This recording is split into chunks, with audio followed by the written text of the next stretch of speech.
So we're in the economic war room with Dr. Everett Piper. We've been talking about culture. We've been talking about the way that we're governing.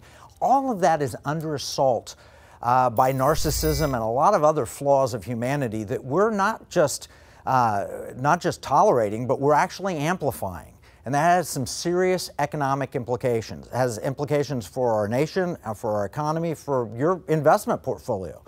So Dr. Piper, how do we grow up in regard to finance and economics, individually and as a nation? Well, do we assume that someone's going to take care of us? Is that our highest good? Is that our first thing? Or have we been taught by good teachers, grandparents, parents, a good pastor, a professor that actually believes in personal responsibility?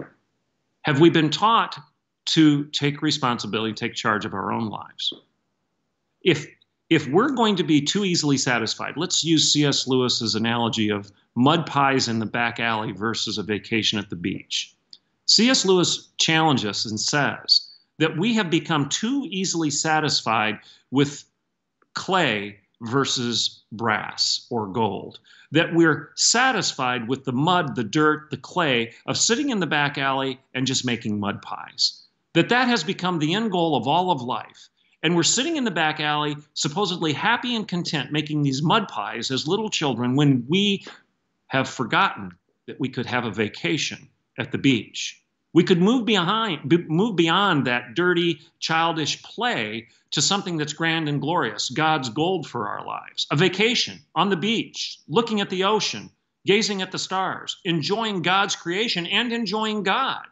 When you're looking down at the mud and the dirt, you're not going to see much about creation and God's wonder and God's beauty. But if you're standing on the beach, enjoying it and taking it all in, you are going to grow.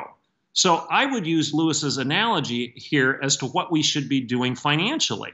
Are you going to be too easily satisfied with the government, the mud, the dirt, the government taking care of you and just printing more money, fake money, monopoly money, it's worthless, and throwing that at the problem, and it just makes you feel good, even though they're telling you to wear a mask, stay at home, you can't go to church, you can't go to a restaurant. Is that the good life, or is that a safe life? That's the point of the book, goodness or safety. And it applies to finances. Who's going to take care of you, yourself, or the government, as well as any other aspect of life? No, you've got a great point there. Who's going to take care of you? Where we're headed, if we don't arrest this attitude, is number one, we're going to say, I want that vacation on the beach, but I don't want to work for it, so I'll put it on my credit card, and we're just going to pile up debt until we run out of debt. And when we run out of debt, the government's going to step in and say, you know what, we're going to have to take all your savings, all your investments, and we'll have to invest them in the government. They're safe. Treasury bonds are safe. And you can put your money, give your money to the government. They'll just be taking it because they've piled up so much debt they don't have another way to pay for it, but they'll be cratering investment portfolios. The risky but rewarding portfolio might be to invest in businesses in the future and so forth. So I think you make a great point. Individually, we've got to take responsibility and not value safety so highly that it means we exclude taking chances and taking risks. What about as a nation, though? What are we going to do when we pile up all this debt? Where does our nation head? Well, and I'm not an economist, and you are, so I'm going to answer your question with a question here. And I'm being serious. Aren't we all essentially living on plastic right now? Because we've allowed our government to print so much money that it has devalued everything that you've worked for and I've worked for. Isn't it becoming essentially worthless on a minute-by-minute basis with every new bill that Congress passes to just go print trillions and trillions of new money? Where'd it come from? Where did that money come from?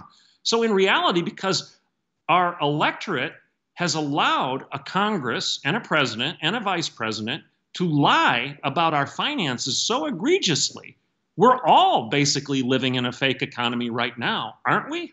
Yeah, you're exactly right. I mean, we're approaching $30 trillion in debt. If the infrastructure package passes, and they're talking about that, you know, that's another $2 to $3 trillion on top of that. That's about $100,000 per person. It's $250,000 per household. Every family owes $250,000. So you think you've saved up some money and saved up some wealth. Well, your portion of the federal debt as a household is about $250,000. So how much money have you really saved?